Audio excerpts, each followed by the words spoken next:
ছেলের অ্যানুয়াল পরীক্ষা শুরু হয়েছে, আর এই সময় যদি আমি ওকে ভালো মন্দ স্ন্যাক্স করে না দিই তাহলে কিন্তু পড়াশোনাটা ধিমি আছে চলে। তার জন্যই দেখো আজ চলে এলাম পোনা মাছের চপ তৈরি করতে। তার জন্যই প্রথমেই নুন হলুদ দিয়ে মাছগুলোকে আর একটু আদা রসুনের পেস্ট দিয়েছি। হ্যাঁ, আমি এখানে ডাস্ট ব্যবহার করেছি, আপনারা পেস্টও ব্যবহার করতে পারেন। তো মাছগুলোকে সেদ্ধ করে নিয়ে কাঁটা ছাড়িয়ে নিয়েছি ভালোভাবে। আর দেখো আমি মশলাগুলো করে নিয়েছি, আর প্রথমেই কড়াতে তেল দিয়ে রসুন কুচি, আদা কুচি, আর আমি ওই পেঁয়াজ কুচি, পেঁয়াজ কলি কুচি, কাঁচা লঙ্কা কুচি ভালো করে দিয়ে নাড়িয়ে কিন্তু আমি মাছগুলো দিয়ে দেবো। এবার একটু হলুদ গুঁড়োও দিয়েছি কালারের জন্যে। আর মাছগুলো দেওয়ার পরে কিন্তু সেদ্ধ আলু স্ম্যাশ করে দিয়ে দিয়েছি। আর ধনেপাতা কুচি, 2 চামচ ব্রেড ক্রাম্বস, আর ভাজা জিরের গুঁড়ো, আর একটু আমি ফিশ ফ্রাই মশলা দিয়েছি। আর 1 চামচ গরম মশলা গুঁড়ো দিয়ে ভালো করে আমি ওটাকে ভাজা ভাজা করে নিয়েছি পুরটাকে।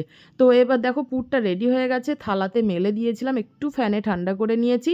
আর দেখো হাতে এইভাবে তেল লাগিয়ে নিয়ে চপের আকারে গড়ে নিয়েছি, আর ফ্যাটানো ডিমের মধ্যে দিয়ে তারপরে ব্রেড ক্রাম্বসে কোট করে নিয়েছি। ডিমটাকে অবশ্যই আগে থেকে লবণ দিয়ে একটু ফেটিয়ে রাখতে হবে। এইভাবে প্রত্যেকটা গড়ে নেব। প্রথমে চপের আকারে গড়ে নিয়ে তাকে ডিমের গোলাতে ডুবিয়ে তারপরে এইভাবে ব্রেড ক্রাম্বসে জেঁকে জেঁকে ব্রেড ক্রাম্বসগুলোকে লাগিয়ে নেব ওর গায়ে। তারপরে একটু ফ্রিজে রেখে দিলে ভালোই হয়, সেট হয়ে যায়, কিন্তু আমার এখানে ফ্রিজে রাখার সময় ছিল না। তার জন্য আমি সোজা ডিপ ফ্রাইতে চলে গেছি।